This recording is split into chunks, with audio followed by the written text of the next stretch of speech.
Hi guys, Melanie Gray from 4th Street Creative here, and today I am going to walk you through step by step how to create your first carousel post. So before we do that, why do we even want to create carousel posts? Well, because they are known to be better for engagement. So carousel posts are those posts where you have a cover slide and then descriptive slides afterwards. So you could use them for market stats, for displaying steps or tips, which today we are going to do. And by doing that, you're giving your audience a way to visually consume info very quickly, and we know that people love to swipe left on Instagram. So by doing this, you're just adding to the level of engagement, and people are more likely to save carousel posts so that they can refer back to later because the content is so visually engaging and easily consumable. So today I'm going to show you exactly step by step how you can create your first carousel post. So what we're going to be doing is creating a post all about the 3 most essential staging tips. So in order to do that, what I want to do is head over to photos and then type in something like living room. We want a relevant photo for our carousel post. And then we are going to select one that looks staged, like it's perfectly staged, but not fake. So that is the trick always. Here's one. And then we're going to fill out the frame here. And I prefer to use photos versus frames if you're wondering why I'm doing it this way, because then you have more control over the sizing of the image. You can also double click and arrange the image in the image box however you want. I think I'm going to leave it like that. And then you want to hit T on your keyboard to bring up a text box, and we are going to include a title. So 3 essential staging tips that will get your home sold fast. Now we want to change the text or the font to either your brand font or something that really stands out. So I'm going to type in the search box here, bold, and that will give me a whole bunch of bold options. Now, if you do have brand fonts and you want to keep that consistent on your feed, then by all means do that. But I am just having fun here creating a carousel post. So I'm going to search through a few. Oh, the first one I chose is perfect. So I just want something super bold that will get people's attention and that's easy enough to read. So I'm going to pop it over here to the top, and I could just leave it like this, or I can head over to Elements, grab the square tool, and then put that behind this guy and choose my brand color of choice just to make everything look that much more branded. So 3 essential staging tips that will get your home sold fast. That is our cover slide. You can add your logo down here. You could add your website just to add a little bit of branding to it.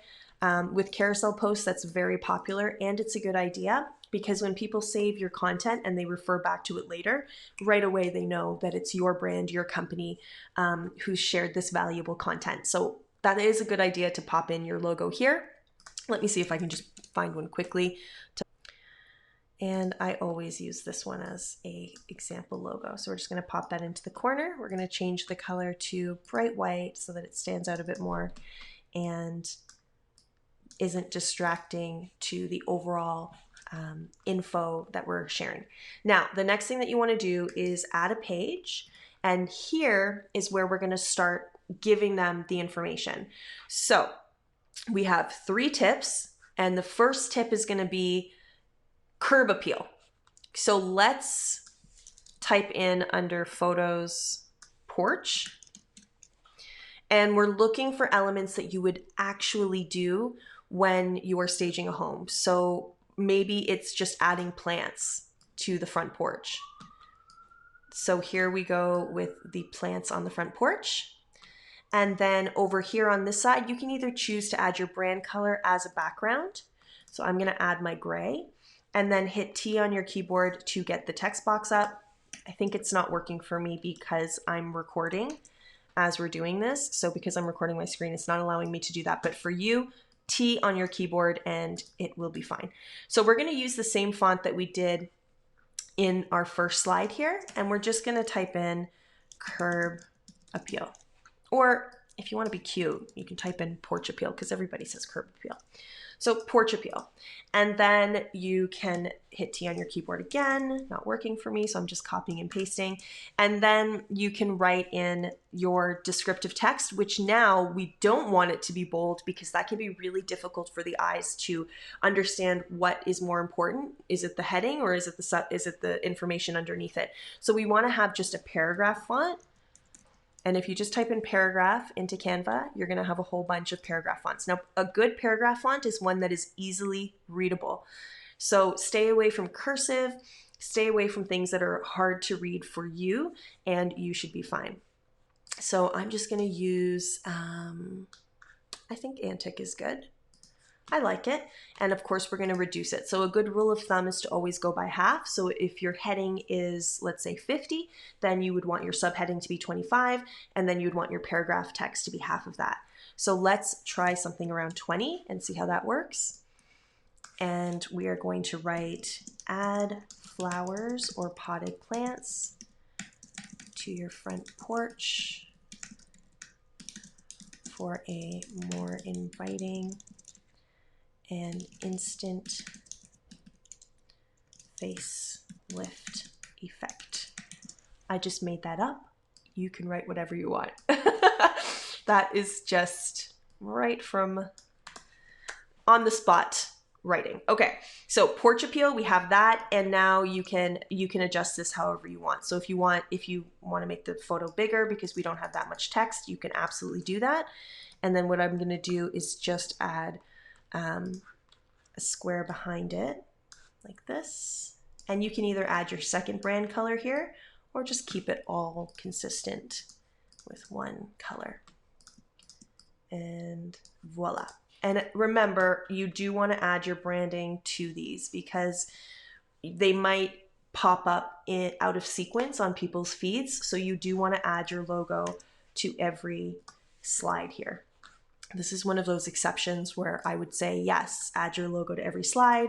Make sure that they know it's you for every single slide. Now, a quick tip here, instead of adding a new page when you're done this first tip, you're going to duplicate the page. So it's this icon up here with the plus sign. And we don't want the same look for every single slide, like the exact same look, because that can get repetitive and boring depending on how many steps you have. So what we're going to do, it's called the mirror trick. And we're just going to mirror, we're going to flip everything around so that it adds a little bit of differentiation, but it's still the exact same look and feel.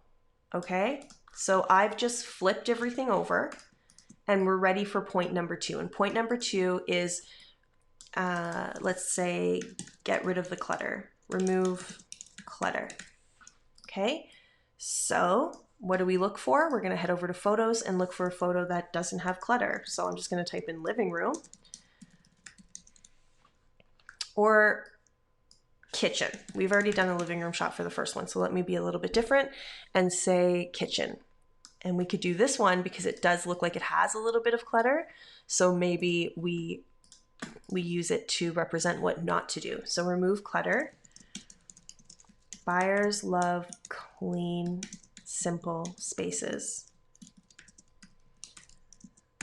Remove anything that is extra in every single room and put it in storage. Again, I'm making this up. I'm sure you can do a better job at writing these than I'm doing right now. And that is number 2. Now we're going to copy the first one again, and we're going to use this arrow to move it down. How easy was that? So now we have, when we're flipping through on Instagram, we have left, right, left, and you didn't have to do a lot of work in Canva to get this done. Now the third thing that we're going to say is light it up. And I'm going to look for pictures of curtains here because I want a window letting in a lot of natural light. And let me just choose this one. Again, double click to arrange things in the frame. And I'm going to say buyers love natural light, or rooms that are very well lit. Open up all curtains, or turn on all the lights. And that is it. Now we're done. We've made our 3 steps. You can number them if you want. So again, I'm going to hit T on my keyboard. Now it's working, of course. And I'm going to label these 1, 2, 3. And I might do like something a little bit more funky to add some more appeal to the design. So 1. Let's change the color. Bring that color down a bit. There we go.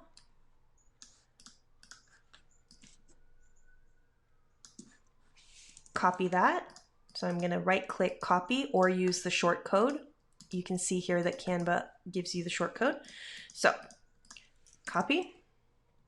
Next one, paste.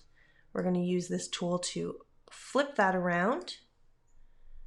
And we have here 2.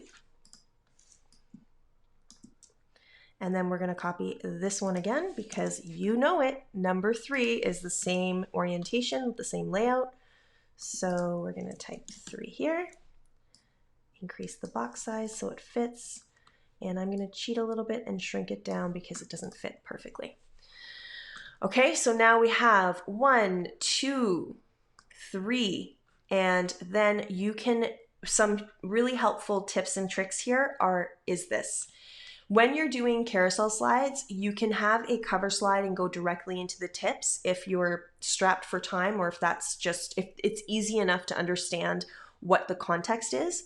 Or you can add another slide. So let's duplicate this one. And I'm going to move it up.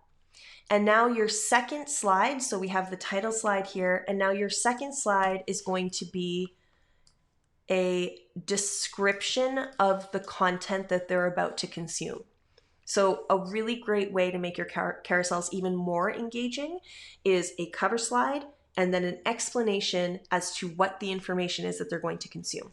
So I'm going to put this in the middle just to make it a little bit different than all the rest. I can center this text.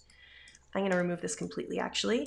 And then in this paragraph here, you're going to explain why staging matters. I'm not going to type it all out here, but staging matters because blah, blah, blah. And then here's where you could add a few stats, like, you know, it sells staged homes, sell it for 80% more. I'm totally making up these numbers. I have no clue. I think it's, you know, let's say 20% more, 10% more, whatever it is, whatever the truth is.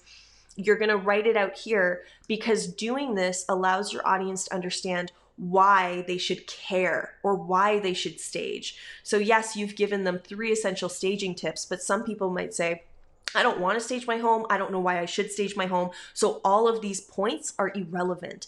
So a really great way to, again, make this more of a story rather than just here are a bunch of steps is to add context. So you have your cover slide, then you have your context slide, then you have your points, and we're going to wrap everything up at the end with another slide like this. Let's use the arrows to bring it down. We're going to add another slide like this saying, did you like this content? Make sure to sign up for my email list or whatever call to action you want them to have.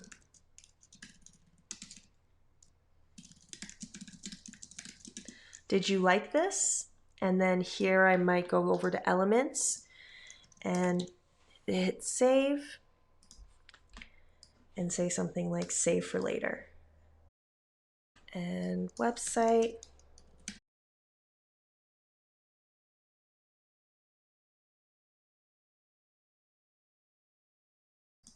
Okay. And once you finished your end slide, which can include a bunch of options here, I'm just showing you some examples, but you could put save for later, share your content. If you type in whatever you want here, it generally comes up. So share, so that's the icon for Instagram for share. Save for later, share, like, type in like, you can get the like button. you can put in all of the things that you would like them to do, but it's really great on carousel posts to remind them of what you want them to do at the end. So did you like this content? Then hit like. Did you like this content? Then save for later. Because remember, any actions that people take on Instagram helps your content get seen. The algorithm, that little algorithm that's always messing things up for us, is really finicky about how much engagement you get. And saving a post is amazing to tell the algorithm that your content is so valuable that people want to save it so they can refer back to it later. So it's always a good idea to have this end slide. And then you can also add a little bit more of your branding down here. Make it a little bit more prevalent in this slide so that people really know. And you can put your website here. So there you have it. Here is your carousel post, your cover slide, your context slide, your tips, and you can have a lot more tips than 3. I was just keeping it as simple as possible. And then your final slide with your call to action. And that is how you create a carousel post. Now, one more thing before I go. If you don't want to come up with your own ideas here, Canva has amazing carousel posts. Now, I do believe that the majority of them are for pro users. So if you're a pro user, then you have all of these at your disposal. But if you're a free user, you can use these as inspiration to get the creative juices rolling for your own carousel ads. So all you have to do is type in carousel and you'll see a whole bunch pop up here that you can use. Oh, there's a free one right here. So there you go. There's even free ones. And there's so many options to choose from here. You have tons of templates that you can choose and use for your first carousel post. I hope that was helpful, and if you want more tips, then make sure that you join our Facebook group, The Design Den. Link is right below where you're watching this video, where we have daily tips. We have tons of added value, and it's absolutely free. So make sure to join The Design Den. I can't wait to see you in there. Happy designing!